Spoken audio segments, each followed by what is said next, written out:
a palavra de Deus, o que está escrito, e ele vai obedecer o povo. Então a voz do povo não é a voz de Deus. A voz do povo não é a voz de Deus, irmão.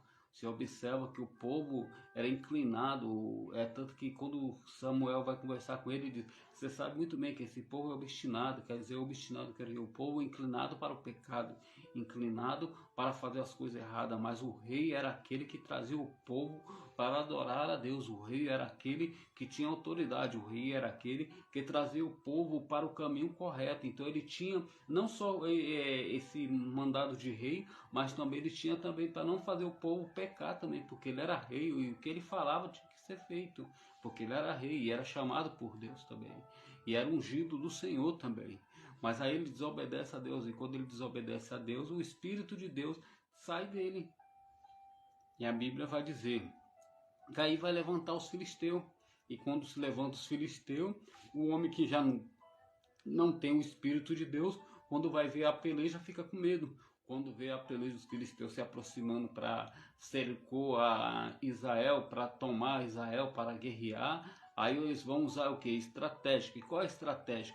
Colocou um gigante, Golias de Gate, o gigante, o poderoso, aquele que o povo olhava e temia. O povo olhava, vendo ele falar e abaixava a cabeça. Um povo que ia para a guerra porque o Espírito de Deus que estava sobre a vida. Olha que o Espírito de Deus estava sobre uma vida de uma pessoa só. E qual era essa que estava? A vida do rei. E quando saiu desse espírito da vida do rei, o rei fica com medo. E quando ele fica com medo, o povo todo também se amedronta e fica com medo também. Não poderia também, mas estava com medo também, devido porque o Espírito de Deus saiu dele.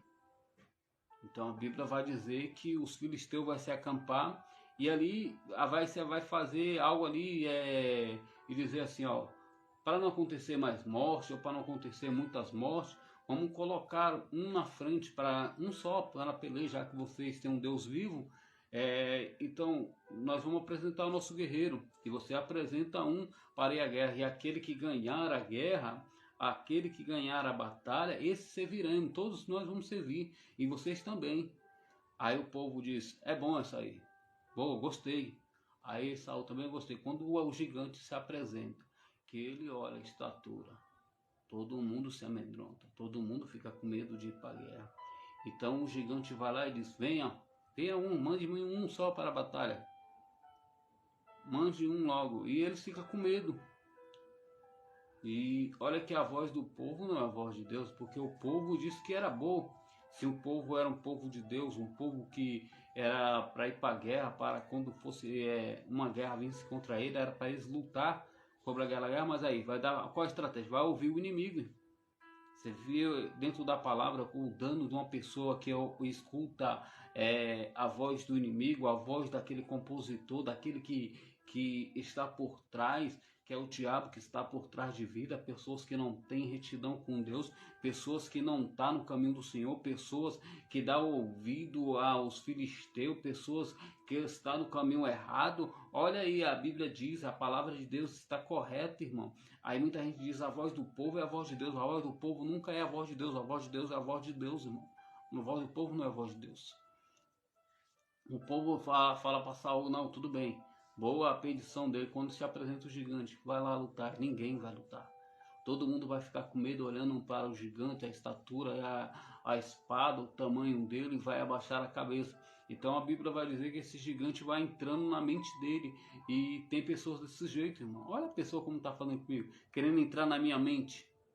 Pessoas querendo vencer a batalha. E qual a batalha é essa? É fofoca e contenda. Pessoas que não têm outra conversa. Pessoas que se põem como um gigante, mas vai cair, vai tombar. Porque eu não sou qualquer um. Eu estou me apresentando como Davi também. E você também se apresenta como Davi. A Bíblia vai dizer que o gigante vai ali, vai atormentar, o gigante vai olhar e o gigante vai só observar e vai dizer: traz um, manda um aí para ir para a guerra. E a Bíblia vai dizer que ele não vai só afrontar uma vez, mas ele vai descer várias vezes para afrontar o povo de Israel. E já estava virando zombaria. E a palavra de Deus diz que Jessé, o pai dos pessoal que estava na guerra, dos filhos de Jessé, que estava Abinadab, Eliabe, tinha 3 dos filhos de Jessé que estavam na guerra. e estava ali, eram os mais velhos, estava na guerra, estava servindo um Saul, e Davi era o mais novo, porém cuidava de ovelha, e o pai dele foi lá, vai lá, manda recado da guerra, leva pão, leva leite, dá uma olhada lá na guerra e traz notícia para mim. E quando Davi vai lá trazer notícia da guerra, e quem é Davi? Davi era aquele que era o mais novo, Davi era aquele que cuidava de ovelha. A Bíblia diz que Davi estava no campo, e Davi era aquele que já tinha experiência com Deus. Davi era aquele que tinha não só experiência com Deus, mas tinha a presença de Deus. A palavra de Deus diz que vai aparecer um urso, ele vai matar, vai aparecer um leão também, ele vai matar, e por causa das ovelhas. E Davi tinha o Espírito de Deus, o Davi era ungido do Senhor. Então a palavra de Deus vai dizer que Davi já estava acostumado com guerra, Davi já estava acostumado de lutar, porque ele estava cuidando de ovelha, e apresenta um leão, um homem matar um leão, um homem